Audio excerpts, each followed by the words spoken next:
जय हिंद दोस्तों, मैं अंकित आप सबका आपके अपने YouTube चैनल में स्वागत करता हूं। और आज मैं आप लोगों को कंपटीशन मैथ जो आते हैं कॉम्पिटिटिव एग्ज़ाम में, उसके लिए कुछ बेसिक कॉन्सेप्ट होते हैं जो ज़रूरी होते हैं याद रखना, क्योंकि इन्हीं के माध्यम से हम जो एग्ज़ाम है उसको कम टाइम में अटेम्प्ट कर पाते हैं। आइए देखते हैं, हम आज यहाँ से बेसिक क्लास होगी और यहाँ से जैसा कि आप लोग हम सरलीकरण आपको पढ़ाएंगे। और इस सरलीकरण में सबसे पहले हम बेसिक बताएं बात, आपको कुछ कॉमन चीज़ें आनी चाहिए, जैसे कि ये साइन रूल, भिन्न, दशमलव भिन्न, करणी, वर्गमूल और घनमूल। तो ये सब हम स्टेप बाय स्टेप आपको सिखाने की कोशिश करेंगे। आइए देखते हैं, सबसे पहले हम बात करेंगे साइन रूल। कुछ चिन्ह होते हैं, उनके भी कुछ नियम होते हैं, क्योंकि बेसिक गणित को समझने के लिए अगर हमें बेसिक कॉन्सेप्ट नहीं क्लियर होंगे तो हमें मैथ पढ़ने में बहुत दिक्कत होगी। तो यहाँ से अगर बात करें साइन रूल की, तो साइन रूल दो तरीके से यूज होते हैं। एक तो यहाँ से साइन रूल पहले ही बात करें हम जोड़ और घटाना में यूज होते हैं। और दूसरी तरह से साइन रूल कैसे यूज होते हैं, गुणा और भाग में। अब देखते हैं यहाँ पे कैसे। देखो, पहला रूल जो होता है साइन रूल का कि समान चिन्ह आपस में जुड़ते तथा विपरीत चिन्ह आपस में घटते हैं। कहने का मतलब ये हुआ कि अगर सेम चिन्ह है तो वो क्या होंगे, जुड़ेंगे, और अगर अलग अलग चिन्ह हैं तो वो हमेशा घटते हैं। जैसे यहाँ पर हम एग्जाम्पल की बात करेंगे। सवाल ये लिखा हुआ है -7 और +5। दूसरे क्वेश्चन की बात करें -6 -5। समझने की हम कोशिश करेंगे। समान चिन्ह जुड़ते हैं और विपरीत चिन्ह घटते हैं। तो यहाँ पे हम देख रहे हैं समान चिन्ह है और यहाँ पर देख रहे हैं विपरीत चिन्ह है। तो यहाँ पर माइनस प्लस माइनस सेम चिन्ह जुड़ते हैं, मतलब कि यहाँ पे जुड़ेगा। 6 5 होगा कितना, 11 होगा। और यहाँ पे जब सेम चिन्ह होते हैं, जो बड़े नंबर में जो चिन्ह होता है वही हम चिन्ह लगा देते, तो ये -11 होगा। वहीं पे यहाँ पे विपरीत चिन्ह है, एक माइनस एक प्लस, क्या होगा, घटेगा। और साथ में 5 यहाँ पे घटेगा और 2 आएगा, लेकिन यहाँ पे जो माइनस का 2 आएगा। ये रहा पहला रूल। दूसरा रूल की अगर हम बात करें, समान चिन्हों का गुणा प्लस तथा विपरीत चिन्हों का गुणा माइनस होता है। देखिए कैसे। यहाँ पे अगर देखा जाए समान चिन्ह, जैसे -7 है और इसका गुणा किया जाए -8 से।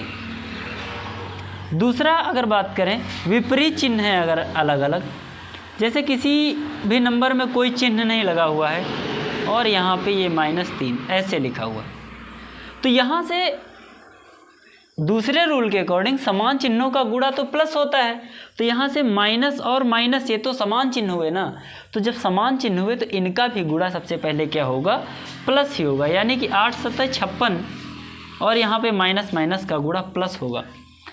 दूसरी बात करें, अगर किसी भी नंबर में कोई चिन्ह आपको ना दिखे तो वहाँ पर होता है प्लस। और अगर अब हम यहाँ पर इनका गुणा करें तो 36 18 और 18 वो होंगे, लेकिन चिन्हों का भी तो गुणा होगा, तो प्लस माइनस कितना हो जाएगा, माइनस हो जाएगा। तो आशा करते हैं कि आपको ये 2 रूल समझ आए होंगे। इसके बाद मैं कुछ और कॉमन बातें आपको बताने की कोशिश करूँगा और इनको आप समझिए। जैसे यहाँ से अगर हम बात करें -1, क्योंकि कुछ कॉमन बातें आपको जानना बहुत ज़रूरी है। जैसे कि ये -1 है और अगर इसकी पावर कोई ऑड नंबर है या विषम नंबर है, ऑड या विषम, तो वहाँ पर उसका वैल्यू हमेशा किस में आएगा, हमेशा आएगा कितना, -1 ही आएगा।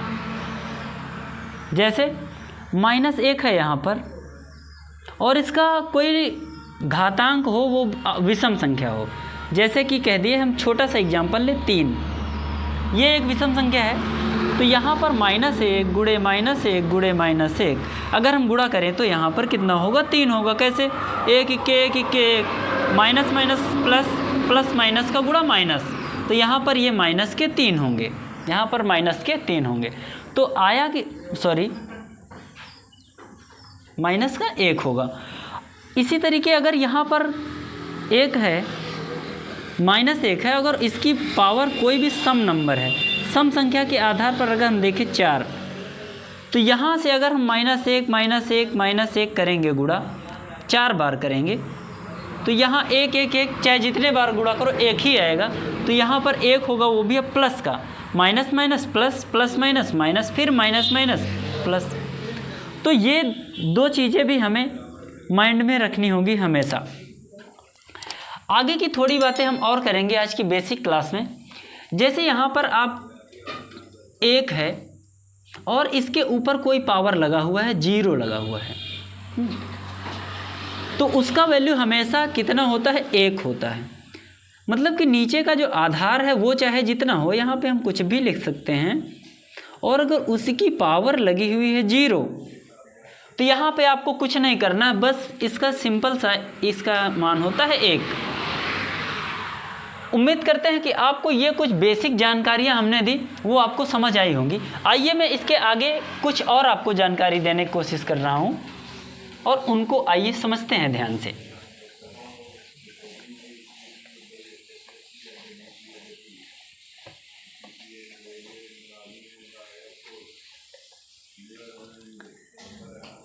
जैसे हमने देखा कि कुछ कॉमन साइन रूल हमने देखा, उसके बाद हम पढ़ते हैं जोड़, घटाना, गुणा, भाग, plus minus, multiplication and divide. तो यहाँ पर ये चीज़ें देखो, गणित की जो 4 संक्रियाएं होती हैं हर स्टूडेंट को आनी चाहिए। अगर इनमें आपको प्रॉब्लम हो रही तो आपका बेसिक गड़बड़ है, और फिर आप आगे की कैलकुलेशन में फंसोगे। हम यहाँ पे कुछ कॉमन बातें आपको बताएंगे। आज हम जैसे एक बात बता रहे हैं आपको, जैसे आपको कोई मतलब 2 नंबर है, उनका आपस में गुणा करना है, तो हम कैसे करेंगे? मतलब 2 संख्याओं का गुणा कैसे करते? देखो, अगर एग्जाम में आएगा, जैसे हम एक एग्जाम्पल की बात करें, सबसे पहले आ गया छोटा सा एग्जाम्पल 12 गुणे 13, इसकी बात करें। अगर ये 12 गुणे 13 है, अगर इसको हम करेंगे यहाँ पर टेबल पढ़ के अगर हम करें तो काफ़ी समय लगेगा हमारे पास। यहाँ मैं आपको कुछ ऐसा तरीका बताऊँगा जिससे कि कम समय में आप इसको लगा सको, हल कर सको। तो आपको सीखना है हमारे केवल 3 स्टेप, और उन 3 स्टेप में ही आपको इस तरीके के सवाल लगाने की विधि पता हो जाएगी। जैसे कि देखो, जैसे कोई नंबर हो, जैसे हमने उठाया था 12 गुणा 13, तो यहाँ पे आपको करना क्या है? इनको इस फॉर्मेट में लिखना है, और यहाँ पे हमें क्या करना है? गुणा करना है। करेंगे क्या बेटा? यहाँ पे सबसे पहले जो दोनों के यहाँ पे इकाई के अंक का हम क्या करेंगे? गुणा कर देंगे। 3 और 2 का गुणा कितना होगा? 6 होगा। अब देखो, अगर हासिल कैरी बच रहा तो ठीक है, नहीं तो कोई बात ही नहीं। फिर क्या करते हैं? हम तिर्यक गुणा करते हैं। ध्यान से समझना, तिर्यक गुणा मतलब कि इसका इससे गुणा करते हैं, इसका इससे गुणा करते हैं, और उन दोनों को आपस में जोड़ते हैं। जैसे 3 इक्के 3, 2 इक्के 2, 3 इक्के 3 और 2 इक्के 2, इन दोनों को आपस में जोड़ेंगे, 3 2 मिलके होगा 5। अब यहाँ पे हम कितना लिख देंगे? 5 लिख देंगे। कितना लिख देंगे? 5 लिख देंगे। थर्ड स्टेप क्या है? उसके बाद करना कुछ नहीं है आपको। अगर हासिल बच रहा है तो उसको यहाँ पे ऐड करना है, अगर नहीं बच रहा है तो इसका हम केवल गुणा करके लिख देंगे। तो 1 और 1 का गुणा कितना आएगा? 156। तो इस तरीके से हम किसी भी 2 अंक की संख्या का गुणा कम समय में कर सकते हैं। जैसे हम दूसरे एग्जाम्पल पर बात करेंगे, अगर 18 का गुणा अगर हमें 19 से करना होगा, तो यहाँ से 18 और 19 को हम इस फॉर्मेट में लिखेंगे। करना क्या है? इसका गुणा 8 9 72, 72 का 2, यहाँ पे 7 हासिल बच रहा है आपको, तो आपको 7 को आगे लेकर चलना होगा। अब क्या करेंगे? 9 इक्के 9 और 8 इक्के 8, 9 8 कितना होगा? 9 8 17 होगा। 9 8 17, और इसमें जो आपका हासिल बचा था उसको भी हम ऐड कर देंगे, तो 17 7 कितना होगा? 24। अब 24 का यहाँ पे हमें 4 लिखना पड़ेगा, और देख रहे हैं हम हासिल 2 बच रहा है। तो यहाँ पे अब हम आगे वाले स्टेप में 2 को भी साथ लेकर चलेंगे। कैसे? अब आगे वाले स्टेप में इनका गुणा होता है, 1 इक्के 1। अब 1 में हम 2 जोड़ देंगे, कितना हो जाएगा? 2 1 3, यानी कि 342 जो होगा इसका सही गुणन होगा। अच्छा, आप लोगों के दिमाग में आ रहा क्या हम इसकी उत्तर की जांच करें, क्या ये सही है? 342 आ रहा है या नहीं आ रहा? 18 गुणे अगर हम 19 करें ऐसे, 9 का टेबल पढ़ेंगे हम, कितना 72 टू 7 कैरी। अब यहाँ पे 9 1 के 9, अब यहाँ पे अगर हम कैरी को ऐड करेंगे कितना होगा 16, ऐसे करते थे। अब हम 1 का टेबल पढ़ेंगे, 8 और 1 2 4 1 1 2 3, देखो 342 ही आया। तो आप लोगों को आज का ये दो संख्याओं का हम गुणा कैसे करते हैं, आपको ये मेथड कैसा लगा? आगे की बातें मैं अपने अगले वीडियो में लेकर आपके सामने उपस्थित होऊंगा। दैट्स ऑल, जय हिंद।